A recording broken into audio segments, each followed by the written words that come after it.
So in the today's session, I'm going to show you how to use these conditional statements in Java and how to use loops or iterative statements and jump statements. So let us discuss about these things first. So whenever you are writing some programs in Java, so normally the scripts will execute or your code will execute top to bottom. So for example, so the code will be like this: line number 1, 2, 3, 4, 5, 6. Okay. So execution is always happen at top to bottom. So this in this direction.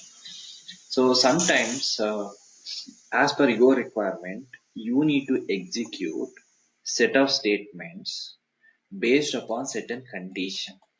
Okay, suppose if the condition is something true, I need to execute this set of statements. Or suppose this condition is false, then I need to execute another set of statements. Okay, so this is a kind of a scenario where we need to use a conditional statement. We don't execute all the command, all the statements. If the certain condition is true, we'll execute this piece of code. If the condition is false, then we'll execute another piece of code. So how we can do this? So this can be achieved by using, this is a one scenario. This can be achieved by using conditional statements, which are provided by Java. And we have if condition, if else condition, switch case, all this comes under the conditional statement, or we can also call them as a selection statement. So based on the condition, we'll execute certain number of statements. The other one we have is loops or iterative statements. Suppose sometimes we need to execute the piece of code every time. So for example, I have code like this. So again, the code will go top to bottom. Execution will happen top to bottom. So some set of statements we need to execute again and again, repetitively, or 5 times or 10 times or 50 times or 100 times. So if you want to repeat the same set of statements multiple times based on certain condition, again here condition will come into the picture. Based on certain condition, then we can go for loops or iterative statements. We have while loop, do while loop, for loop, which are all comes under the looping conditions or iterative statements. And both are works on based on condition only, but the first command will execute the code only one time. If the condition is true, this code will execute. If the condition is false, then another code will execute. But in case of iterative statements, the same piece of code will execute again and again multiple times based upon the condition we provided. So that's the difference between these two, and which are comes under the Java control statements. And we have a jump statements. So for example, I'm repeating something every time. So in between, I want to exit somehow based on certain condition.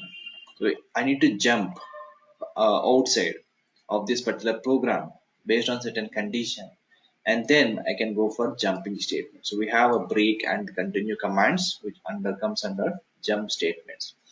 So this very high level overview of conditional statements, looping statements and jumping statements. All are comes under the Java control statement because we are controlling the script or code. So now let us discuss one by one. What are the conditional statements we have in Java? So in Java, we have two kinds of conditional statements. The first one is if-else condition. If-else condition. So let us see how to use this if-else condition. So the syntax of if-else condition will be like this. If, in the bracket, we need to say one condition and open brace and close brace. So this is called as a if block. This is called as a if block. And within the open curly brace and closed curly brace, we need to put the code. Suppose if this condition is true, it returns true, then if block will execute. The set of statements we need to specify here. Let's say statements. So set of statements will be executed. Suppose if this condition is false, then else block will execute. So here also we need to write certain number of statements. So if the condition is true, these statements will execute. If the condition is false, then else block will execute. But at a time, either it will execute either if block or else block. So based on the condition. Now this is a syntax of if else condition. Now let's see a few examples on this particular conditional statement. Now we already created a project, right? So I'll just a moment. This is our project. So I'm going to create a new package, day 3. So I'm going to create the first one by using if else condition. I'll show you one example here. Let's take a new class and I'll give a name is if else condition example.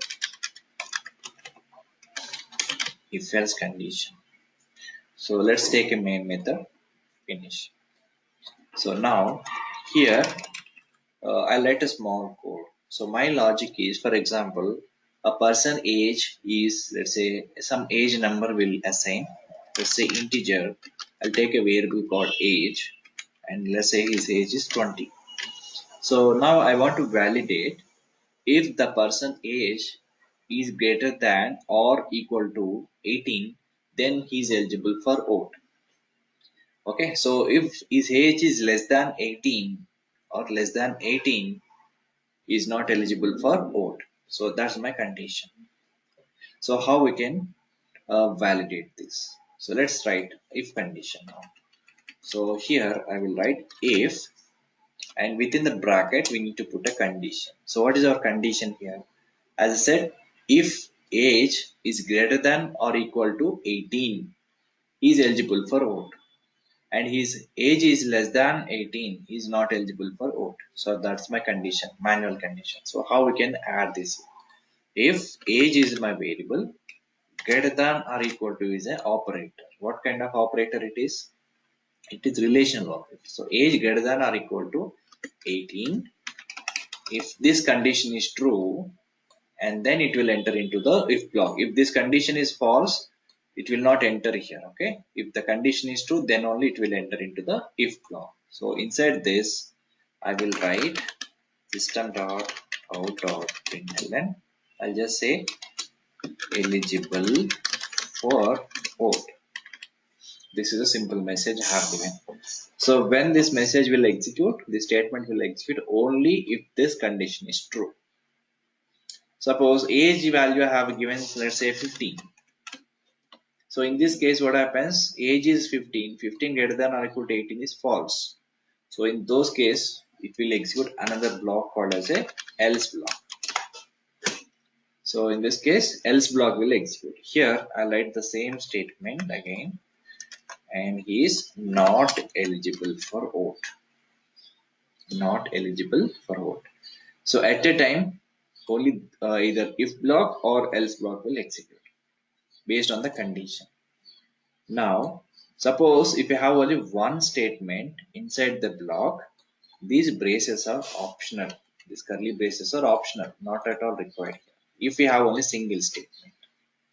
Okay, even else also, here we don't require the brackets. If you have only one statement under these conditions.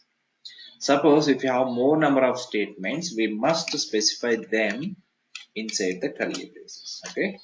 But always I'll just suggest to keep in brackets even if it is a one statement, because while seeing the code itself you will clearly understand, okay, these are the particular statements or comes under this particular if block, and these are the certain number of statements which are comes under the else block.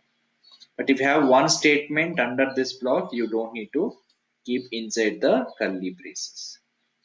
Okay, so Urvashi is asking question, if we do not give the else part is not, no.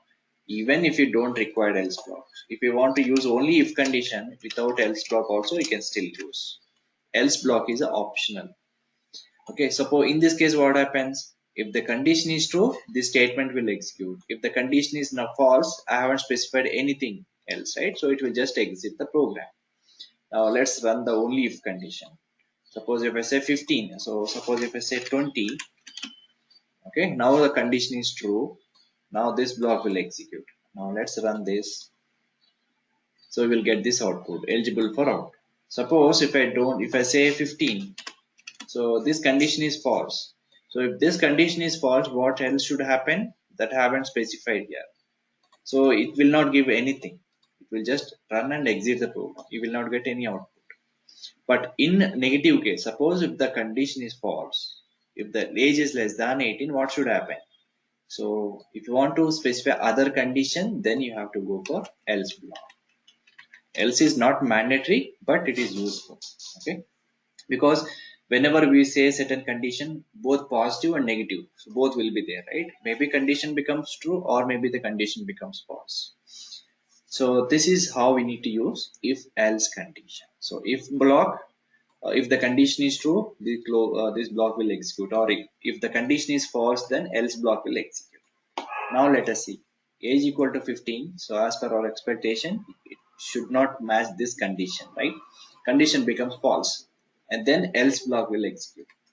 Now let's run this code. Not eligible for vote. So else block is executed.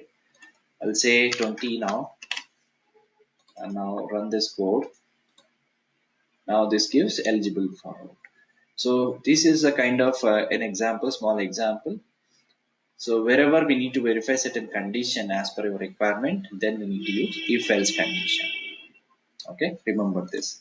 And I'll show you one more example. This is a syntax you need to remember.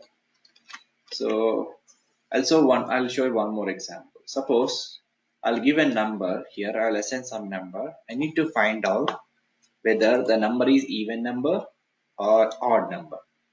Okay, so programmatically I need to find out. Let's see how we can do this. I'll create one more example here. I click new class. I'll name it as even or odd. Even or odd number. So program should find out. So let's take a variable called number. Int number. I'll take one variable num is equal to, let's say, some number called 5. So programmatically I need to find out whether this number is even number or odd number. So guys, can anyone guess how we can say whether number is even or odd number?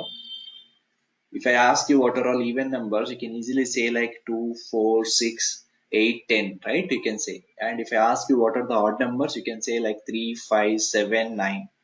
But how we will differentiate? How the program will know whether the number is even or odd number? So there is a mathematical stuff we have here.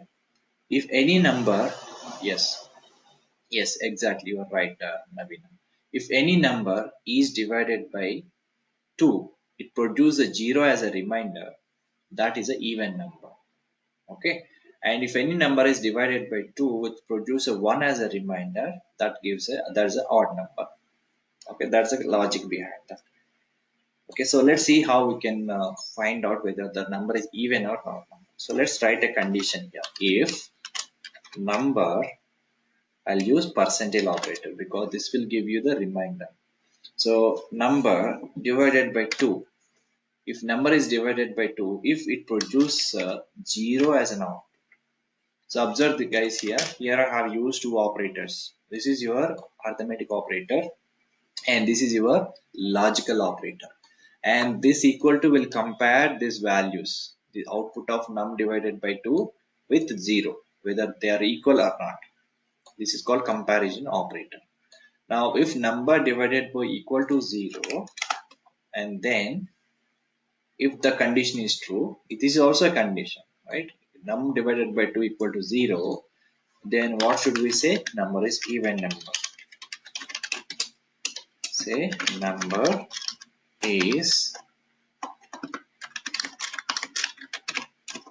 is even number. Okay, so this is the first condition.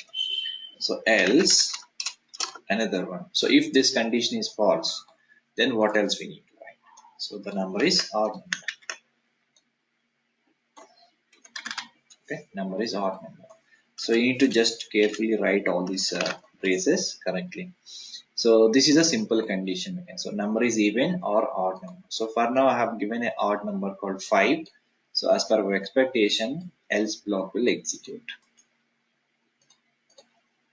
Now you can see here number is odd number. I'll just say 10 now. Okay, number is even number. So if the condition is true, else block will execute. If the condition is false, sorry, if the condition is true, if block will execute. If the condition is false, else block will execute. Okay, this is the one of the example by using if else condition. Fine. So similarly, you can also I'll also give you a few assignments. You guys can try this. Okay, how we can do. Or else let me show you one more example. Then we go for other conditional statements. For example, I have two numbers. I need to find out which number is the larger number. Okay, so let's see one more example. Let's take in a class. I'll say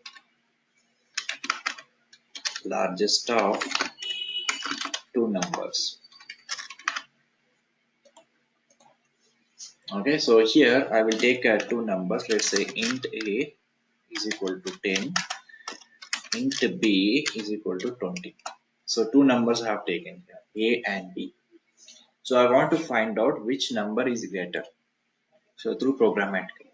So very simple logic. So if you find the condition like this, if a is greater than b, if this is a true, okay, if a greater than b is a condition, if a is 10, b is 20. So if this is the condition is true, then obviously we can say a is largest. Println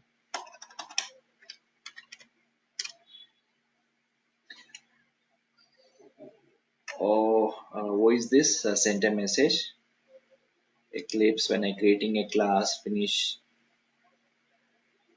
I think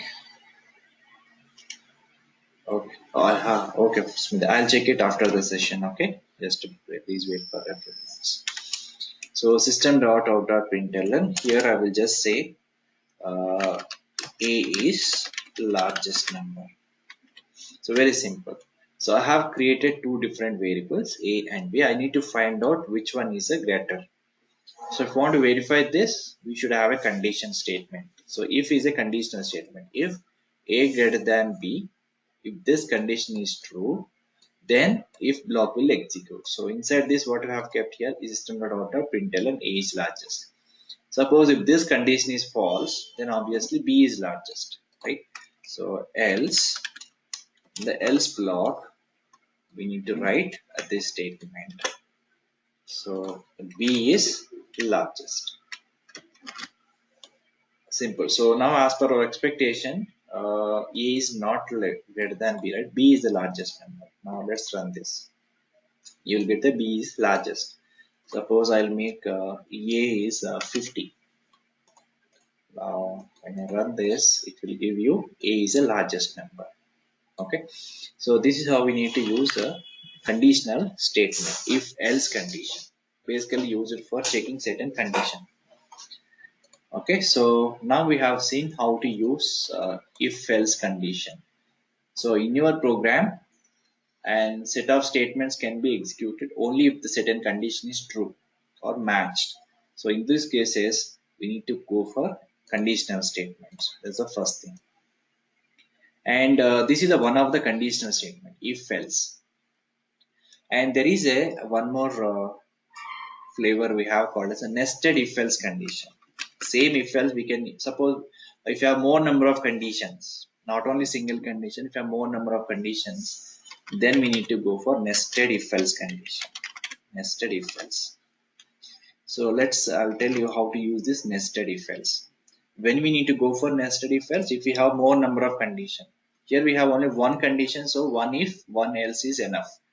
But if you have more than one condition, then we need to go for if else condition. So how this will work, let me just show you. So first we need to start with if condition, and here we need to provide condition 1, first condition. If it is true, here we'll execute the statements. Suppose if the condition 1 is false, then I need to provide one more condition. So else, and one more if followed by else. So again, here we need to write one more condition, condition 2. Okay, if this condition is true, then statements will execute, another set of statements. Even if the condition number 2 is false, Then again one more statement we can provide. Else again one more if, condition 3. So if this condition is true, then uh, statements will execute. Another set of statements will execute and close this. And finally, if none of the condition is true, then at the end we'll say only else block. Only else block. So here I'll just say statements. Few more statements. Now observe this here. How this nested if else work is, first it will check the condition 1. If it is true, and these set of statements will execute, and it will never verify the other condition. It will not go to other conditions because the first condition itself is matched. Suppose condition 1 is not matched, it returns false, then it will come to the second condition, condition 2. And if it is true, then these statements will execute and it will not proceed further. Here it gets stopped. Suppose if the condition true is also not matched or it returns false, then it will go to third condition. If the third condition is true, then it will execute these statements and it will stop there itself. And if the condition 3 is also false, then finally comes to the else block. So in the nested if else statement, at the end we should have only else block, because if the none of the condition is not matched, then finally comes to the else block. Okay, so this is the syntax we need to follow if you have more than one condition. So to do this, I will just write a small program using nested if else condition. Let's take a new class, say nested if else. So what I'm going to do in this program is I will just take a variable int day number, so 1 to 7.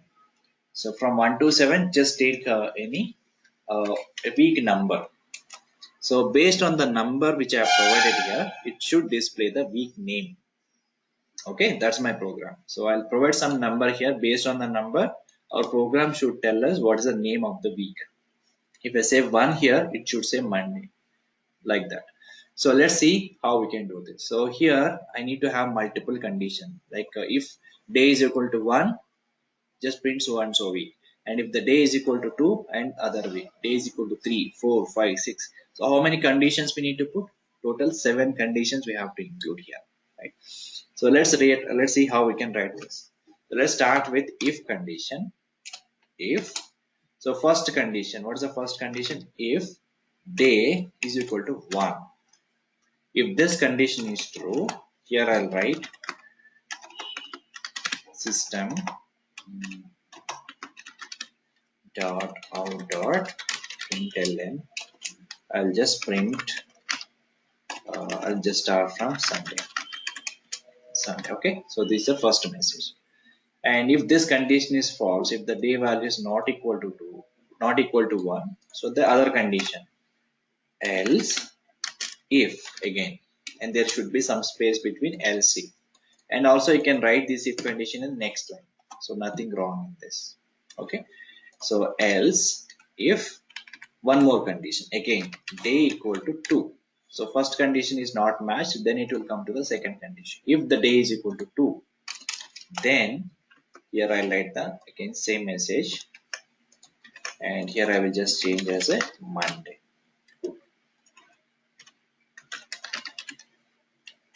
Okay, again one more condition. If day 2 is also not matched, again I'll put one more condition, else if day equal to 3, and then here specify same statement again.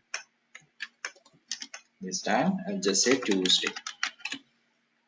And similarly, we need to add a few more conditions like this. If else, again day 4, I'll just say Wednesday. And again day 5, this is Thursday. And day 6, I'll just say Friday. Okay, see. And one more condition, last condition, 7th one. Here I'll just say Saturday. Okay, observe this carefully. So Based upon the value I have given here, that will verify which condition exactly will suitable for this. So first it will start from the first condition, day value 1. If it is true, it will print this message, and here it itself it will stop. It will never go to other conditions. And similarly, if the condition 2 is true, day is equal to 2 is true, then Monday will print and it will not go to other condition. Similarly, we will check each and every condition based upon our value. And if the none of the conditions have not matched, finally we have to also specify the last block called only else block. So here I can just say system.out.println invalid week number. I'll just say here invalid week number. If the week number is not matched with 1 to 7, so that's an invalid week number. So that I will just print in else block. Okay, so this is how we can specify multiple conditions. If we have more than one condition, we need to use else if condition, else if. Okay, now let's run this. So for now, I'll just say one here. Means the first condition itself will match and rest of them are ignored. Now let's run this code. So it gives Sunday. Now I'll just say 3 here. So that means it should print Tuesday. Now run as Java application. So it is invalid week number. Why it is giving invalid week number? Oh, sorry. This is 1, right? So here I need to change. So day is equal to 3 means the third condition will match. Now let's run this. So Tuesday. Condition 3 is matched. Suppose when I said 7 here. 7. So it will reach to last condition. So it will give Saturday. Fine. Suppose if I give some 1 to bit not 1 to 7, I'll give some different number called 10. So if I say day is equal to 10, none of the conditions have not matched. So finally it will come to the else block, and then it will give you invalid week number. It gives you invalid week number. So this is how we need to use if you have more number of conditions by using nested if else condition. Okay, this is another flavor of same if else only, but here we have added few more conditions. Okay, this is also very useful. Just remember this. Now, so here we discussed about two conditional statement. One is if else and nested if else. And here there is one more conditional statement we have called as a switch case statement. Switch case. This is another conditional statement. So when we need to go for switch case, why we should have these many conditional statements? So the first thing is if you have only one condition, the first one is enough. Only if else, this is enough. Suppose if you want to verify more conditions, then we need to go for this approach, nested if else. And one more thing here, if we have at least 2 to 3 conditions, then it is fine. We can go for nested if else statement. Suppose if you want to verify, like let's say 10 condition or 20 condition or 50 conditions you have to verify. So in those cases, if I use this nested if else statements, your program will be very huge. Okay, the code will be very lengthy. So to avoid that, what we can do is we can just use switch case statement. So that will reduce your programming code. But in the real time when you're writing your script, so you always need to make sure to reduce the code. Okay, you should not write a large number of statements. You always try for reducing your code, because that will affect the performance levels. If your code is very huge, that will impact the speed of your execution. So here if you have more number of conditions, you can still use nested if else condition. But if you have at least 3, 4, max 5 conditions, and then you can go for nested if your conditions are more than 5, okay, and then go for nested switch case statement. So there is we have another kind of control conditional statement, that is switch case statement.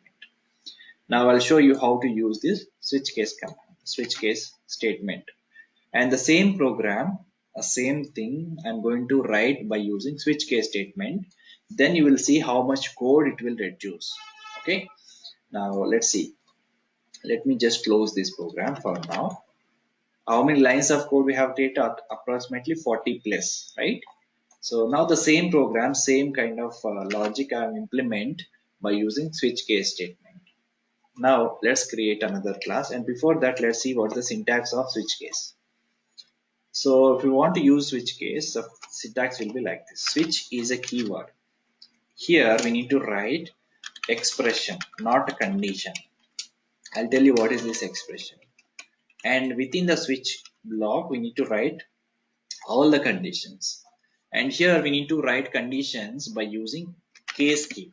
Okay. So case, here I'll write one condition. There's a condition one and colon. And here we need to write set of statements. And after writing statements, just put the semicolon.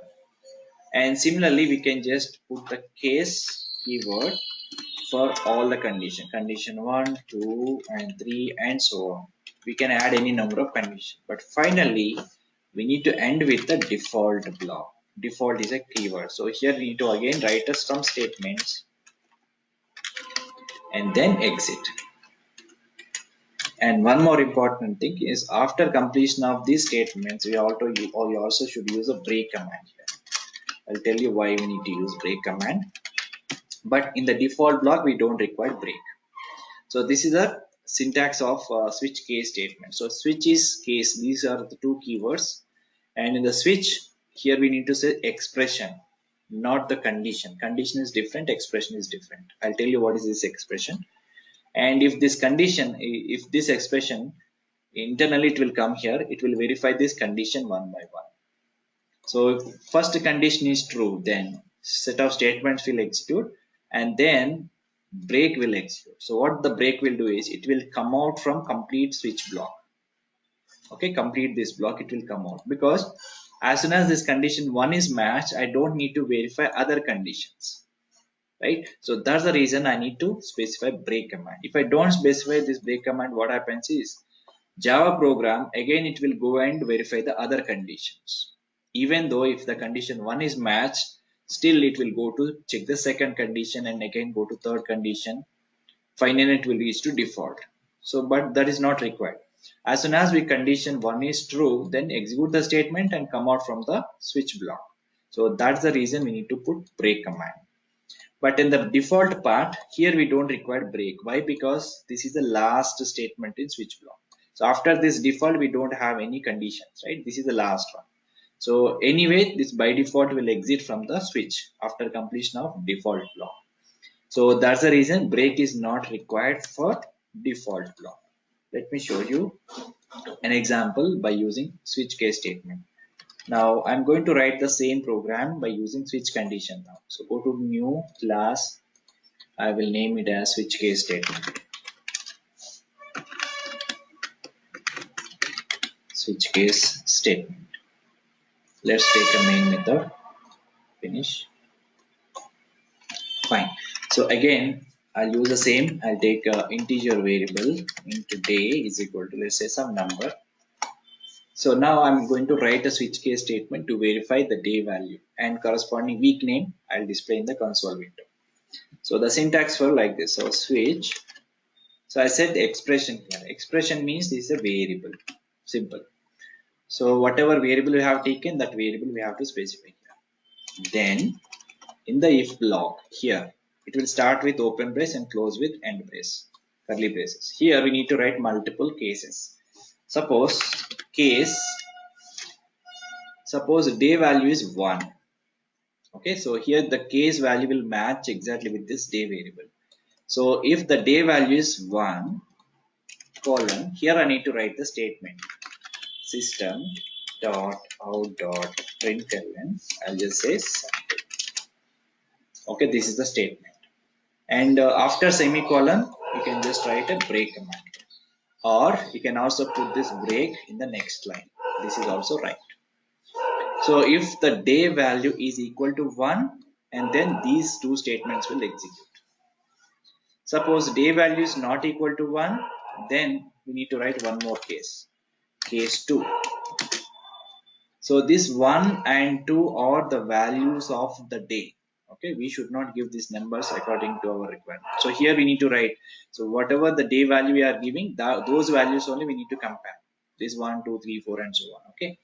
So again, I'll write the same messages here. And this is your Monday.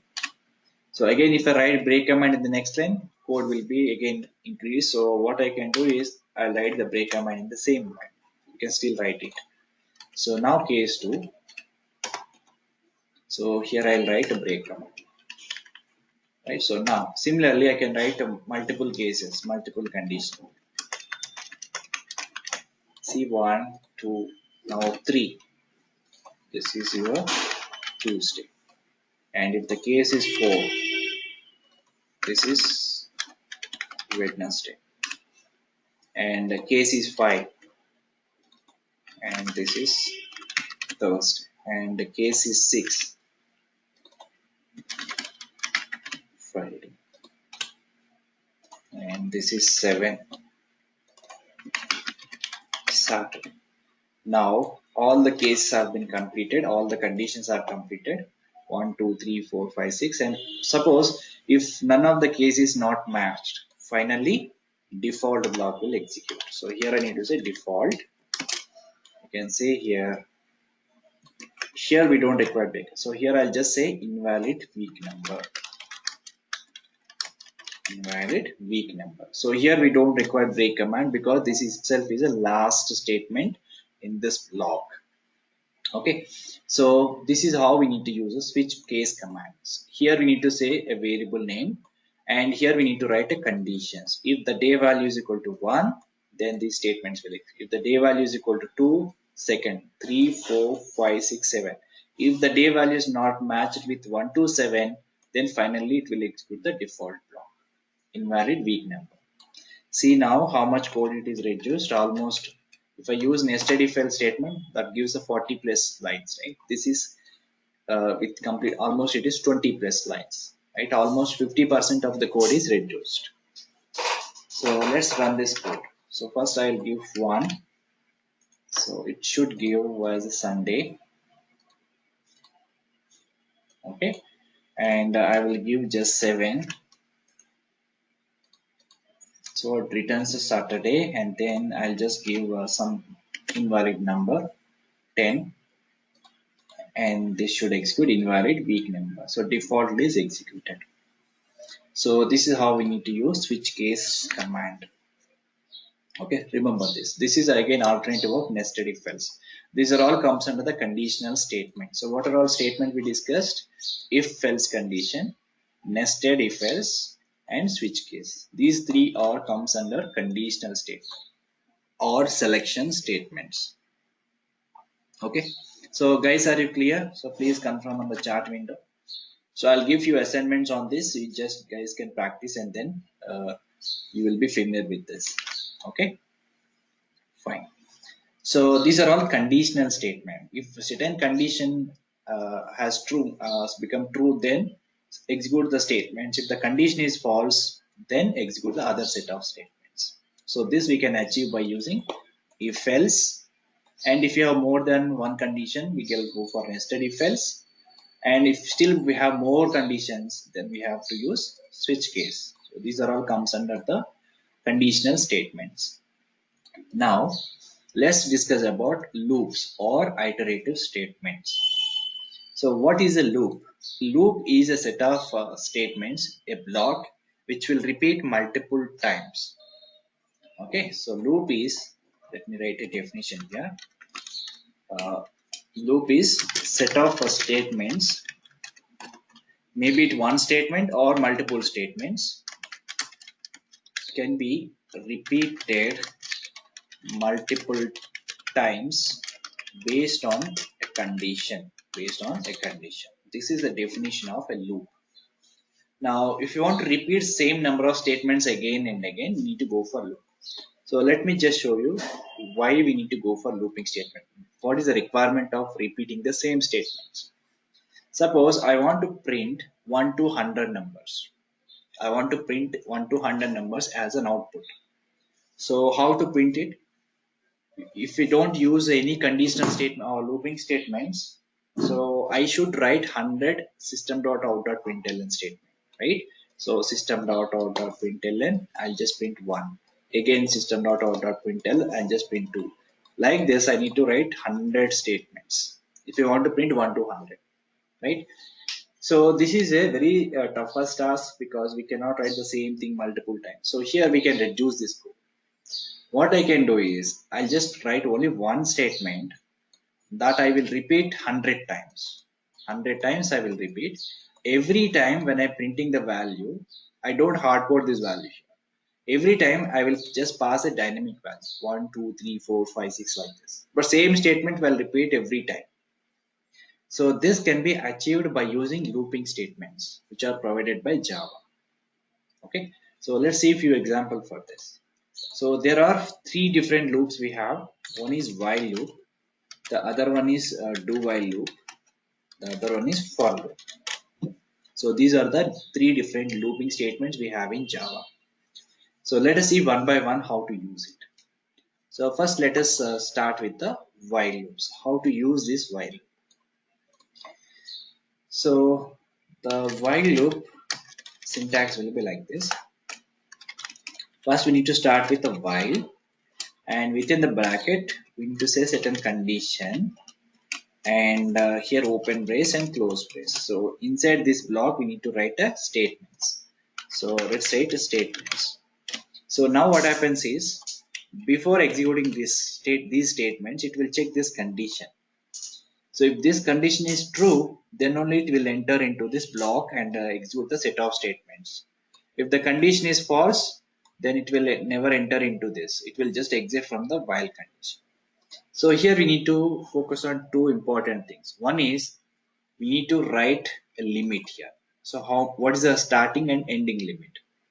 And always the condition is should match. And some point of time we need to exit from this loop. We need to make this condition become false. Okay, otherwise it will go on repeating the same thing again and again. So we need to write this condition in such a way that at some point of time this condition should become false, otherwise this loops keep on continuing. So let me show you how to use this while this is a syntax. Okay, now let's write this one. What I will write is, so I want to just print 1 to 10 numbers. I want to print 1 to 10 numbers, 1, 2, 3, 4, 10, still 10. So how we can print by using while condition? Let's see. I'll take a new class. I will name it as a while loop main method. Fine. So I want to print 1 to 10 numbers. Okay. So how we need to print it? So where I need to start from 1, right? So let's take a variable called I. I'll start from 1, so I can just initiate 1. I is a simple variable. You can just take any, you can just say any other name for this variable. So I'll just take it I. I is equal to 1. I'll start from 1. So the logic will be like this. So I need to start for 1 to 10 numbers I need to print, right? 1, 2, 3, 4, 5, and 6, right? So first I'll initiate I value here. I is equal to 1, and then I will print this I value here by using system.out.println. And then I will increment the I value. You increment the I value means I plus plus. And I value becomes 2, the condition will again will match, and then 2 will be printed. Then again increment the 2, increment 3, 4, 5, 6, 7. So whenever the I value reaches 10, and there I will exit from the loop. Okay, so I value increment every time. So let's see how we can write this. So I'll write while the condition.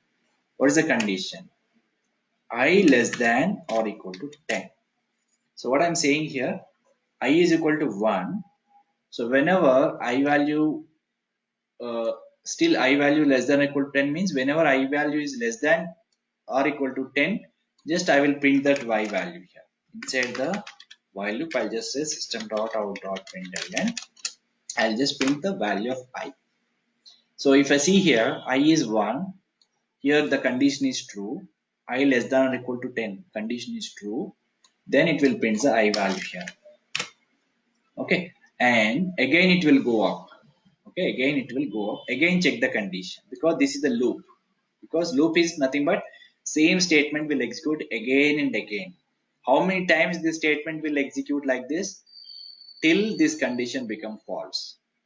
So if I don't make this condition false, then it will go to infinite loop. It's keep on executing. Okay, and certain point of time we need to make this condition false, and then only it will come out from this while block. Now let's see. First I value 1, so the condition is true. Now I have printed I. Now again it will go up, again still I value 1, so again condition is true, again it will print. And third time again I value 1, every time I value same. So this condition never become false, right? So when I run this, this will go to infinite loop. See, now it's keep on printing all ones. The program will never exit. Okay, so we need to exit this unexpectedly. Just stop it. So if I don't, if I provided the condition, but I haven't make this condition false at certain point of time. So what should we do now? So we need to add a count to here. So we need to increment that value every time. After printing of this I value here, I'll just say I plus plus. What is I plus plus? It will increment by 1. So as soon as I printed here, it will print 1 first time, and then immediately I incremented it. So I value becomes 2 now. Again it will go up, 2 less than or is equal to 10. The current value of I is 2. So 2 less than or equal to 10. Condition is true again. So again it will come inside, and this time again it will print I value. So what's the current value of I? 2 is the current value. Now again I plus plus. Now I becomes 3. So again it will go up, check the condition. 3 less than or is equal to 10. Condition is true. Now again it entered into while loop. So here 3 will be printed. So it will go on like this till 9, and again incremented by 1. Now I value becomes 10. So 10 less than or equal to 10. Still condition is true. So 10 also will print here. Now again it is incremented by 1. Now I value becomes 11. So as soon as I value becomes 11, then this condition becomes false. Again it will go and verify the condition. 11 less than or equal to 10. Condition become false. And then it will exit from the while loop. So by that time it will print all the values from 1 to 10.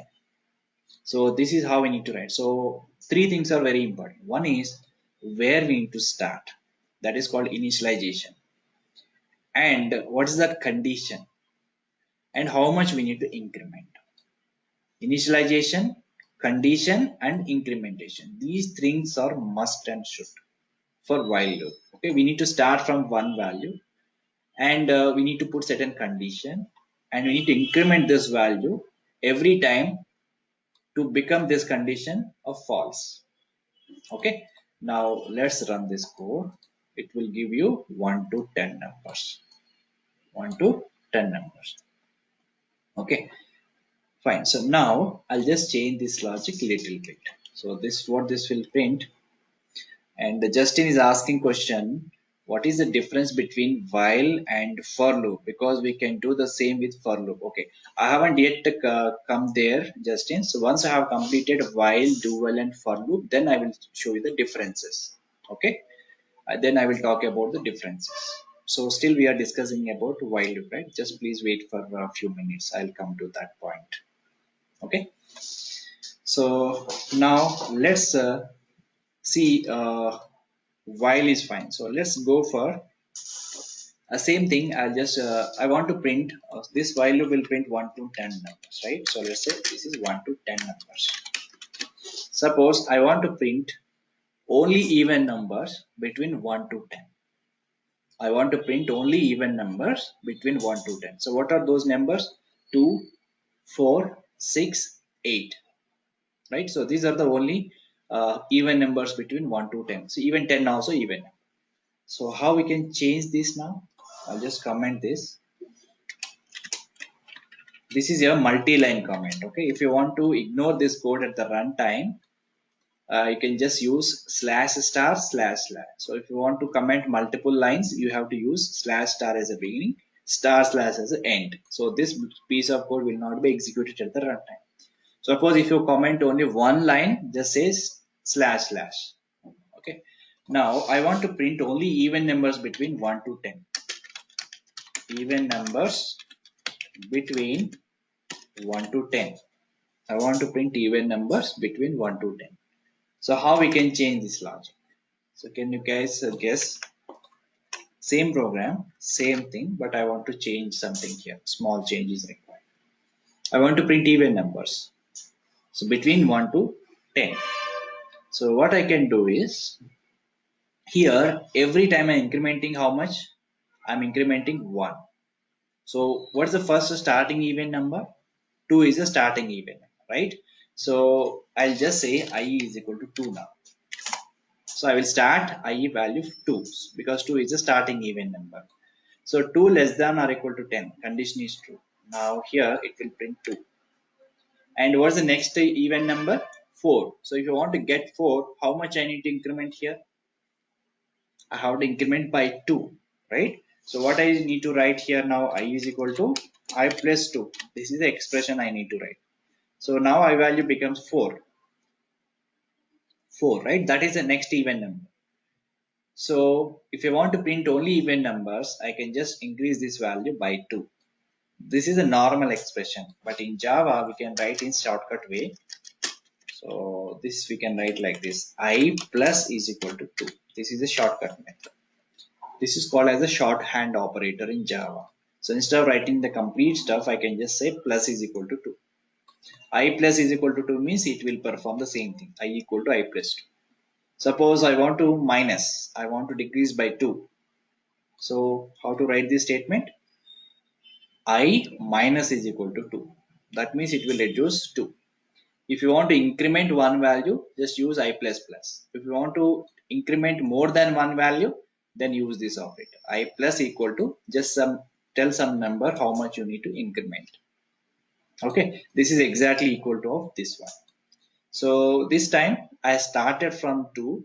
So every time I verify this condition, and first time it 2, so 2 printed, next time it become 4, again it will go and check the condition, 4 less than or equal to 10, condition is true again, so this time it will print 4, again it will increment by 2, check the condition, so next value 6, 6 less than or equal to 10 is true, now again 6 will print, and again increment by 2, now this becomes 8, 8 less than or equal to 10 is true, now 8 will print, then again it will increment by 2, 10, 10 less than or equal to 10 is true, again 10 will print, and now this becomes 12.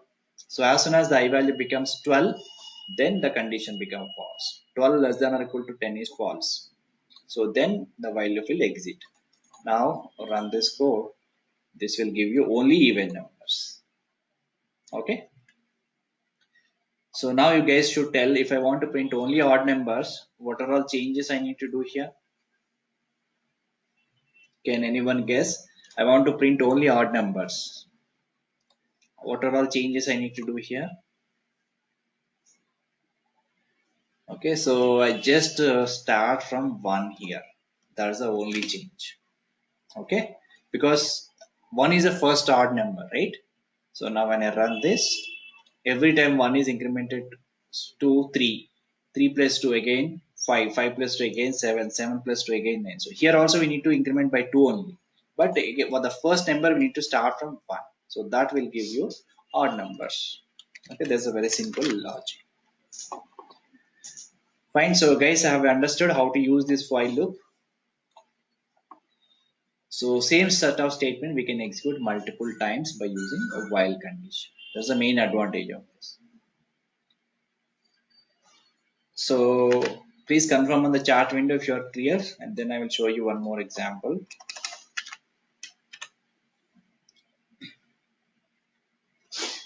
So now, for example, here in all three cases here, I have just incremented the value, right? 1, 2, 3, 4. In even numbers also have incremented the value. Now I want to print numbers in descending order. So for example, 10, 9, 8, 7, until 1 I want to print like this. 1, last number 1. So descending order, 10 to 1. So how we can do this? So let me comment this.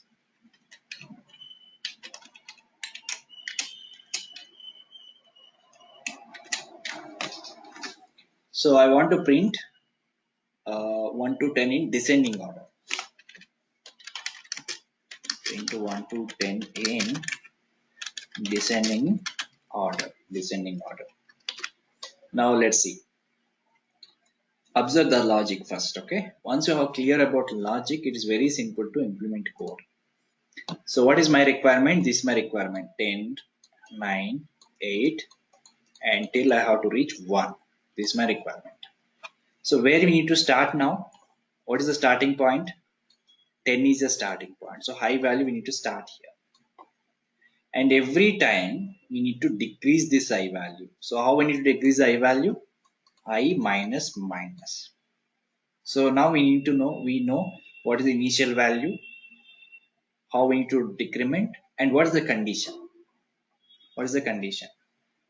How to put the condition? I greater than 1 or I greater than 0. This is the condition. So first I value 10, it prints the I value, and then I minus minus, so it becomes 9. Again this condition is true, it will print 9 and minus minus. This time I value becomes 8. Now condition again true, and again print I 8 to 8 7 6 5 4 2 1. 1 is also greater than 0, 1 is also printed. So I value as soon as it becomes 0, this condition become false. 0 greater than 0 false, right? So then condition will exit. Let's write this code. So where I need to start? I is 10. And this time we need to increment, we need to decrement. Instead of incrementation, we need to decrement the value. So the condition is I greater than 0. So if I want to print 1 to 10 numbers, all are greater than 0. So I need to print till 1.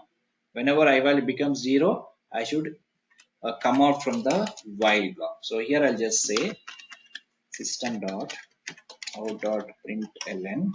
I'll just print value of I. After printing the I value, just make minus minus. It will decrease by 1. So now again repeat. It will again go here, check the condition. Now I value is 9. 9 greater than 0. Condition is true. Now again it will print 9 here. Again it will go up. Now this time I value becomes 8 because here we decremented. So every iteration we decrementing this value, and as soon as I value becomes 0, the condition become false. And by that time it will print all 10 to 1 numbers. Let's run this code. Now we can see output here. 10, 9, 8, 7 till 1 we have printed. So as soon as I value becomes 0, then this condition false, and then it will come out from this while condition. Okay, so this is another logic we can just write. Not only increment, we can also do the decrementation part. So this is all about the while loop, how to use this while loop. So first we need to put initialization value and then put the condition and statement, and we must increment that value in this body. If I don't increment or decrement this value, the loop will go to infinite loop. It will keep on executing because this condition never become false if I don't put either incrementation or decrementation. So that's mandatorily required. So I hope you guys are clear about this. Now I'll move on to the next loop, that is do while loop. This is another one. Do while loop. So how to use this do while loop? It is almost same as while loop, but a small difference we have. I'll tell you what is the difference. Same thing, I'll just do 1 to 10 numbers I will print by using a do while loop. Let's see how we can use it. And what is the syntax of do while loop? How to use this? So in the do while loop, the first it will start from do keyword, and then braces will start. Here it will end. And at the end we have to specify the while and the condition and semicolon. See the difference between while and do while.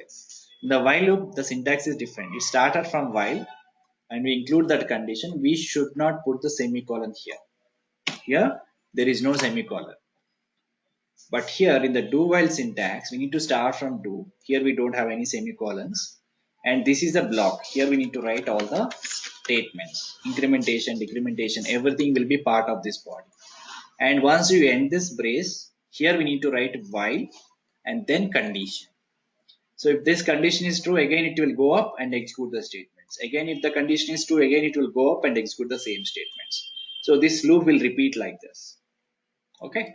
Now here we have a semicolon for this, and here we don't have. But here there is small difference we have. I'll discuss that in few minutes. But let us try to implement a simple code program by using do while. So let's create a new class. I will name it as do while loop. Take a main method, finish. Now here I want to print 1 to 10 number. So normal I'll take I is equal to 1, initial number. So now I'm writing the do condition, do, and here you need to write while condition. So I less than or is equal to 10 and semicolon. So inside this I'll write a statements system dot out dot println I value. And after printing this I value, I must increment this. If I don't increment this, the condition will always becomes true. So that loop never will exit. So we must specify the incrementation. Now let's see how this will execute. So first it will initialize this value I equal to 1. Then it will start from here. But beginning we don't have any condition, right? It will directly jump into the block. First time it will never check the condition. Observe this. This is the main important difference between while and do while. In the while loop, at the first round itself, it will check the condition and then it will enter into the block. But in the do while loop, first round it will never check any condition. It directly jump into the block without checking condition. So it will execute the statements. Now it will print I value as a 1 and it will increment this value. Now the second it will check the condition. So I value is 2 now. So 2 less than or equal to 10 condition is true. Now again it will go up. Now it will print again 2. Again plus plus. Now it becomes 3. Condition is true. Again it will go up. This time it prints 3 and it will go like this till 10. So as soon as this I value becomes 11, then condition become false, then it will not repeat the same statement again. So it will exit from the block. So now when I run this code, this will give you 1 to 10. This is perfectly right. But what I can do here is, what I said is, in the while loop, first it will check the condition and then only it will enter into the block. If the condition is not true, it never enters the loop. But in the do while, first round it will not verify any condition. First round it will not verify any condition. Directly jump into the block. From the second round it will verify the condition. Okay, that's the difference between while and the do while. Now let's see. I'll just make this as a 20. Observe this condition. Or else what I can do is I'll just comment this code and write one more code. Observe this.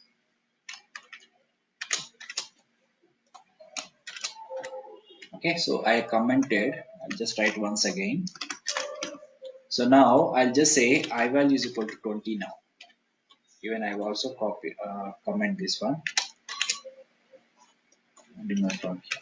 Okay, fine. So now here I will define int I equal to 0. I is equal to 20 now. So what is an output you expect? Can anyone guess? What's an output we will get from this program? Can anyone guess? Uroshi is saying 20. Yes. So let's see. If say I is equal to 20, right? As per our condition, I less than or equal to 10, right? So if I value is less than or equal to 10, then only the conditions will match. If I value is greater than 10, our condition will fail. But still, here at the beginning, we haven't verifying any condition. So it directly jump into the code. Directly it will jump into the code. So it will print 20 here. Okay, even though the condition is not matched, but first round it will print the 20 now. And then it will increment this value. And again, this condition anyway become false. Because this becomes 21. 21 less than or equal to 10 is false. Then it will exit. So here what I'm saying is, even though the condition is not matched, but still the do while will execute at least once. At least once. So that's another difference between while and do while. So 20 will be printed. Okay. So I'll tell you, Urvashi, when we need to prefer these loops. Okay. So we always prefer either while loop or for loop. The first priority will be the for loop. Okay, which I'm going to show you. And the second priority will be the while loop. But do while loop is very rare case. Very rare case we use do while loop. Okay. So now this is about the do while loop. Because for loop is having more advantages. I'll tell you why we need to prefer for loop also. Okay. So this is about the do while loop. What is the difference between while and do while? In the while loop, first time it will verify the condition and then only it will enter into the block. But in the do while loop, first round it never check the condition. From the second round, it will check the condition. Okay. So this block of statements will execute at least once. In the do while loop, the block of statements will execute at least once and then it will verify the condition. So that's the difference between while and a do while. Now let's discuss about another loop that's called for loop. This is very important, okay, because most of the times we'll use for loop. It's having more advantages. So in while loop and the do while loop, if you want to use them, we need three things. One is, if you observe these programs, initialization part is required. So we need to initiate that value, right? Initialization. This is the first thing we require. We need to initialize the value with the starting value. We need to initialize the variable with the starting value. And what's the second thing? Condition we have to specify. Condition we require. What's the third thing? Increment or decrement. Increment or decrement. So these are the three things which mandatorily required if you want to write while loop and do while loop. So we need to start from some value. So that's the initialization. And we need to write certain condition to execute block of statements, and we need to make that condition false at some point of time. So to do that, we need to also include increment or decrementation part in the body of the loop. So these three things are mandatorily required if I go for while loop and do while. Any other loops. But what is an advantage of for loop is, if you see while and do while loop, these three things we specified in three different statements. So for example, if I say do loop itself, initialization is one statement, condition is another statement, incrementation or decrementation is another statement. So three statements we have created. Even in a while loop also, initialization is one statement, condition is another statement, incrementation or decrementation is another statement. So at least three statements we required if I go for while loop or do while loop. But in case of for loop, we can include all three in one statement itself. One statement itself, we can include initialization part, condition, and increment or decrement part. So let us see how we can use this. So syntax will be like this: for in the bracket. Here the for loop is divided into three different sections. So the first section, we need to initialize the value. Initialize the value, semicolon. In the second section, we need to write the condition. This is the condition part. And the third section, we need to either increment or decrement the value. And then block of statement will be part of here. Statement will be written. This is the syntax of for loop. So in case of for loop, we don't need to initialize a separate statement. Here itself we can initialize. And the condition also will be part of this, and incrementation decrement also part of this. And within the statement we don't need to write again I plus plus or I minus minus. We don't require to write it because this is already part of the for loop here. So within one statement itself we can just write initialization, condition, and incrementation decrementation. This is another advantage of for loop when you compare with the do while and also while loop. Now let us see how this will execute. So let's understand this, very important. Now I'll say how we can the for loop will execute. So let me write a small for loop here. For, as I said, it contains three parts, right? One is initialization part. Second is condition part. Third one is incrementation part. Now These are the statements I will include. Okay, set of statements. Now let us see how this loop will execute.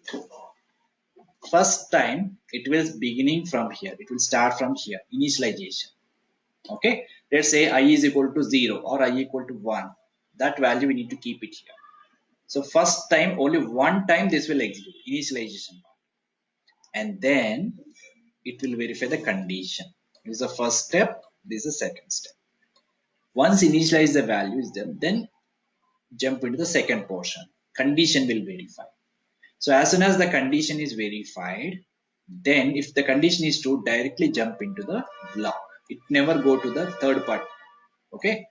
It will not go third part directly from condition. So as soon as the condition is verified, if it is true, then it will jump into the statement. So this is third step. Once all statements have executed, then it will come to the third part. This is the fourth part. So first initialization, then condition will check, and then the condition is true, then it will come to the statements block, will execute, and after completion of all the statements, then it will increment or decrement the value. Once it is done, again it will check the condition. Fifth step, check the condition. Now the condition is true, then it again statements will execute. And once the statements are completed, again it will do increment or decrement, and then check the condition again. So incrementation, condition, statements will execute multiple times. But initialization part execute only first time, one time job. And from the second round, verify the condition, execute the statements, increment the value. Again check the condition, execute the statement, increment the value. So how much time this will repeat till the condition is false. So as soon as this condition become false, and then it will exit from the for. So this is the behavior of for loop. Okay. So let's write a program by using this for loop now.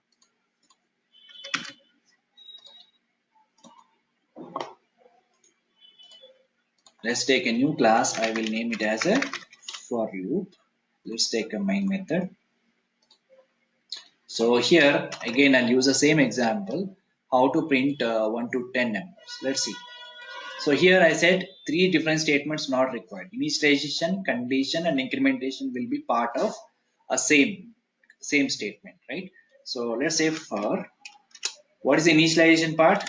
Int I equal to 1. I start from 1. So you can also define the data type here. Okay, so int I equal to 1 semicolon. The first section is done. So second section is a condition. I less than or is equal to 10. So this is a condition, semicolon, incrementation, I plus plus. And here in the for loop, I need to write the statement. So what are all statement I need to write? Just system dot out dot println of I. That's it. See now how much simple it is when you compare with the while and do while. We don't need to write these three in different statements. So within one statement you can pick. So first it will start from the initialization. So I equal to 1. Now check the condition. True. Now it will come inside the body. Now it will print the I value as a 1. Now after completion of this, again it will go up and increment this value. And after incrementation, it becomes 2. Now again check the condition. 2 greater than or less than or equal to 10. This is true. Now again it will come inside. Now it will print 2. And it will go like this. Every time incrementation, condition, statement. Again incrementation, condition and statement. Incrementation, condition and statement. As soon as the condition become false, then it will comes out from the for loop. Now let's run this code. Now you can see here it's print 1 to 10 numbers. Okay. Suppose I want to print in descending order. So how we can print it? Can anyone tell how we can change this? If you want to print in 10 to 1 descending order. So what are the changes I need to do here? So just think about the logic. So I want to print. So you need to start from 10, right? So what is the condition? I greater than 0 is a condition. I greater than 0 is a condition. And I minus minus, not plus plus. Okay, that's it. Now this will print 110 to 1 number. So this is a descending order. Okay, so this is how we need to use for loop. So now we have discussed about while loop, do while loop, and for loop, right? So let's see what are all differences. So in the while loop, first it will verify the condition, and this required initialization part first, and then condition and execute the set of statements. But when you compare while and do while loop, first it will verify the condition, then it will enter into the block. But in the do while loop, at least once the statements will execute without checking the condition.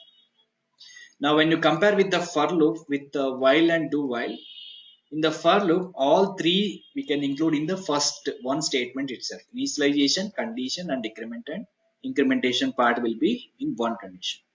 The main advantage of for loop is it will reduce the code. It will reduce the code. That's the main important thing.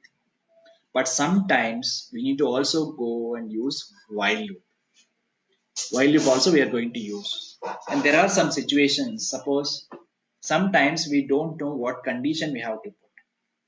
Okay, for example, let me just give you a small thing. So in Java itself, we have let's say some database. Okay, and database contains some number of records. Let's say 1, 2, 3, 4. I don't know some how many records we have. Some n number of records we have. So I want to read each and every record, and I want to print in my console through program. Okay, that's my scenario. So in this scenario, I need to write a loop statement. So if you want to write a loop statement, we must know what is the starting value, what is the ending value, right? Until unless we know these two things, we cannot write a loop. But here, in this particular situation, we know the starting value, but we don't know what is the ending value.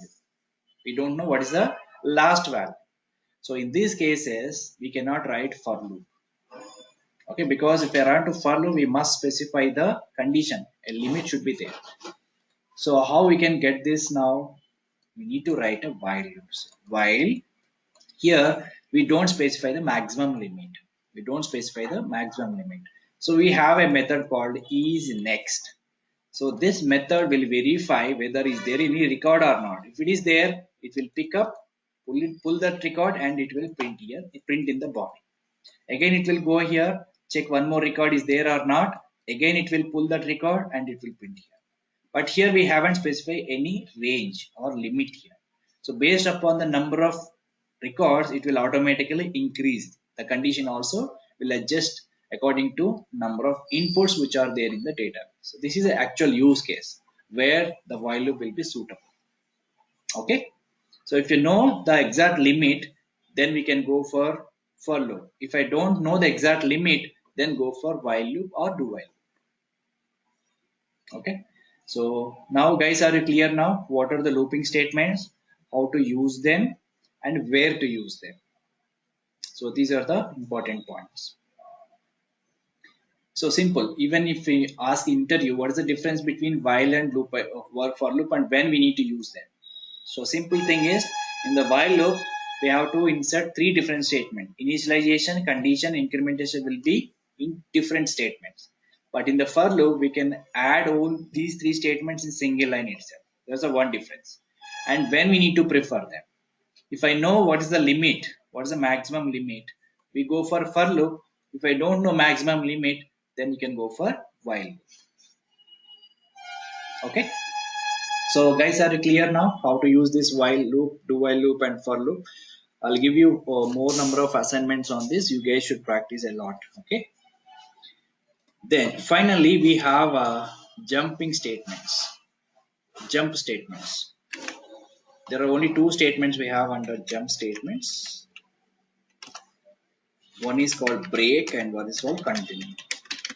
These are the two commands which comes under a jump statements. So for example, there is a scenario. I have written a loop statement. Let's say this is a loop. It can be for loop, while loop, whatever. I'll say the condition like 1 to 10. I want to execute this 10 times. But somehow here internally, I will put certain condition. If this condition is true, internal, this is not a loop condition. Okay, this is another if condition. If this condition is reached, if the condition is true, then I want to immediately exit from this loop without reaching end point. Okay, without reaching the maximum limit, immediately in between, based on certain condition, I want to exit completely from this loop. I want to jump from out of this loop. So this can be achieved by using break command. So break command will immediately exit from the place where currently you are. Okay, and similarly we have a continue. Suppose certain condition is matched. I want to skip something here. Again, I want to continue with the next values. I want to skip something here. I want to continue with the next values. So in those cases, I need to use a continue keyword. These two are called as a jumping statements. So I'll show you a small example, then you will be very clear about break and continue. Okay. Now I'll show you a small example. I'll name this as a jumping statements.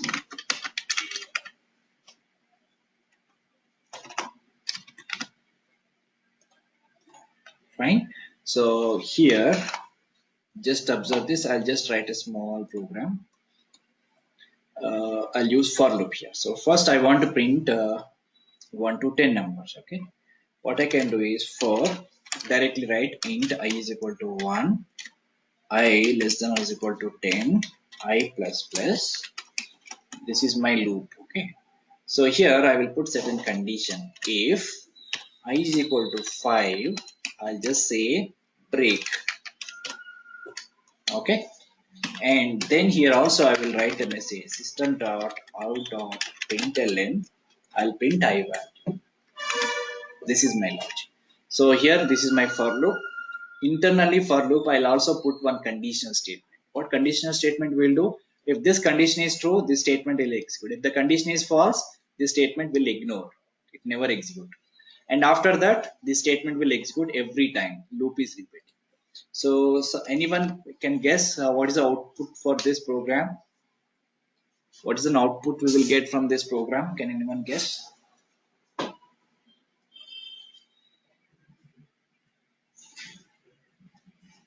Urashi, Justin, Navina, can anyone guess what's an output we will get?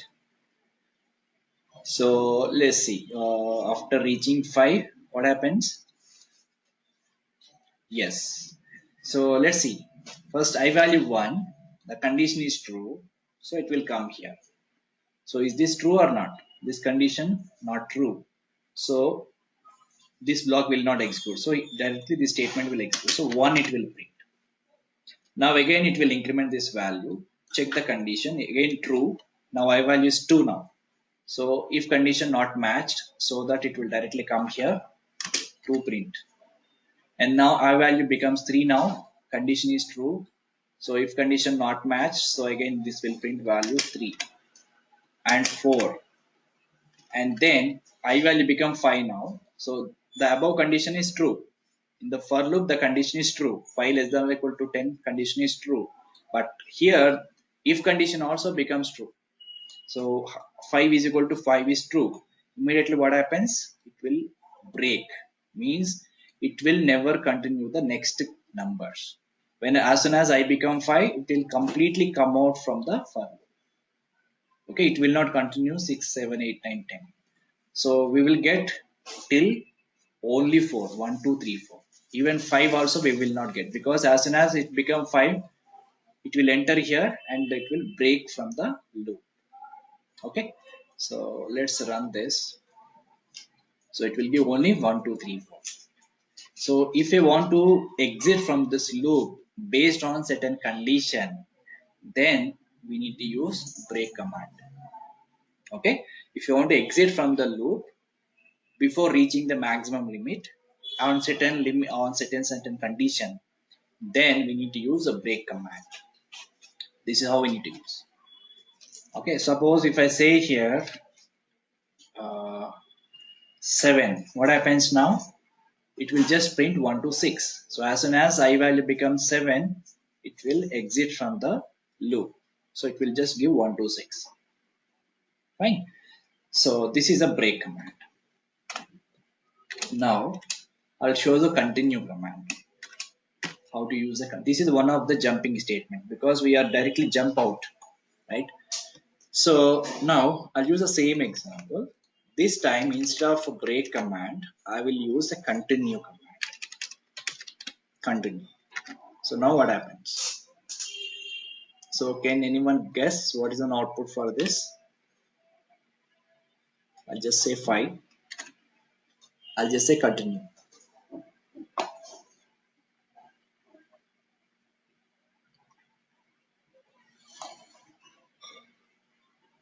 So can anyone guess what is the output for this?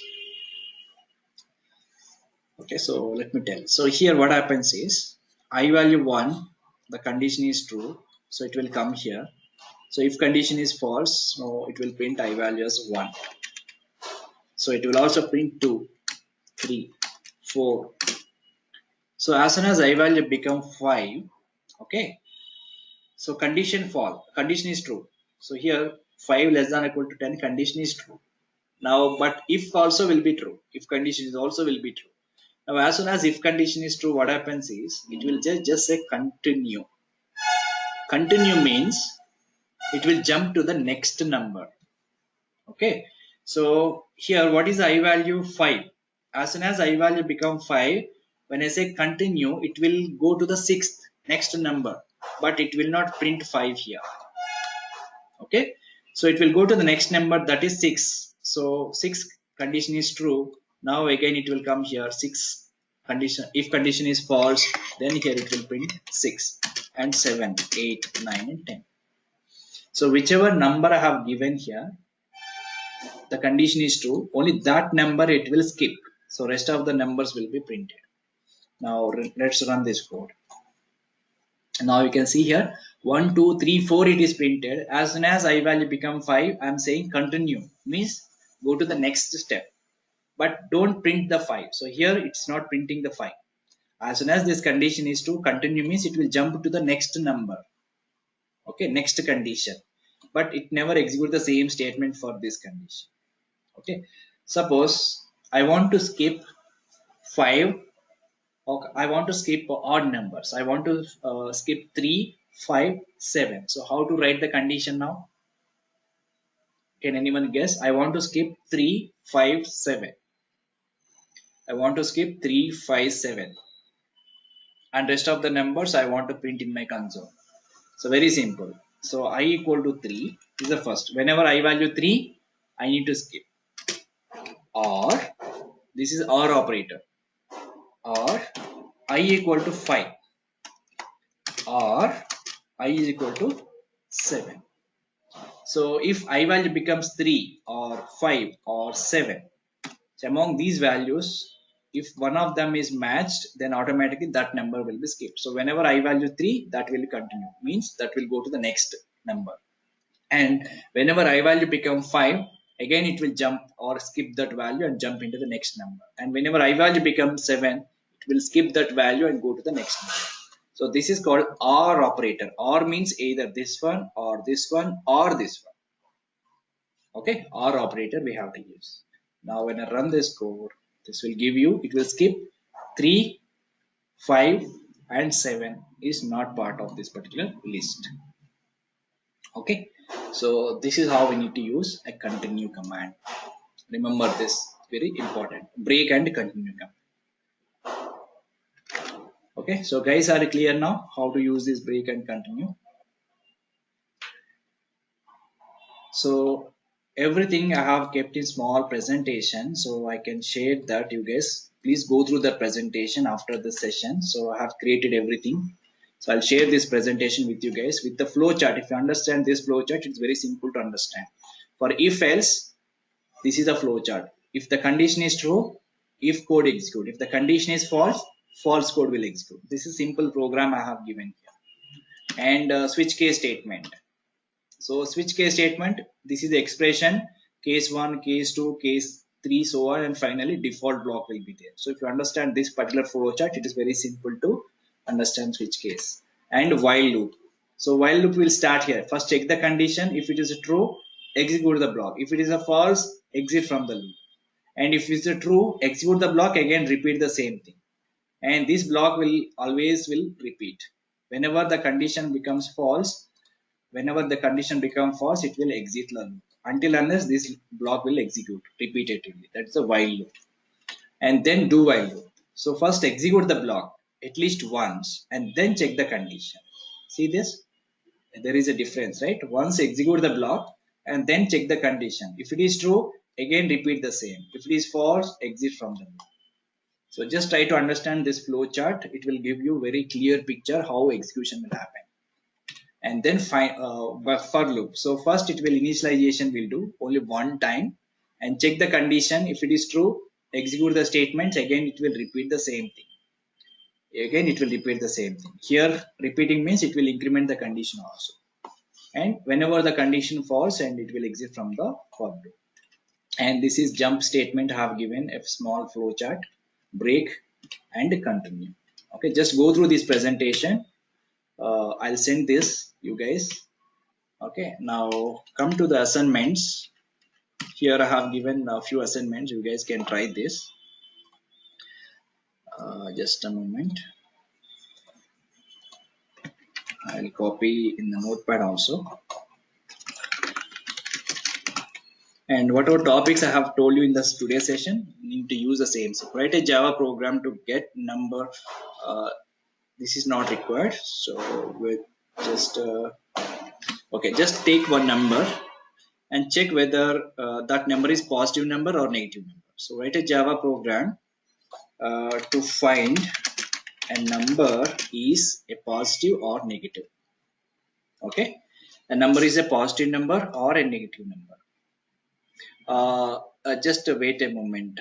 I'll show you. Okay, how to attach that how to attach that files and all. Okay, I'll show you. So the first assignment is just write a Java program to find a number is a positive or negative. So what is the logic behind this?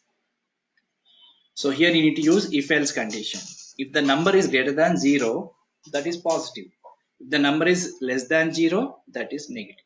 So you need to use conditional statement.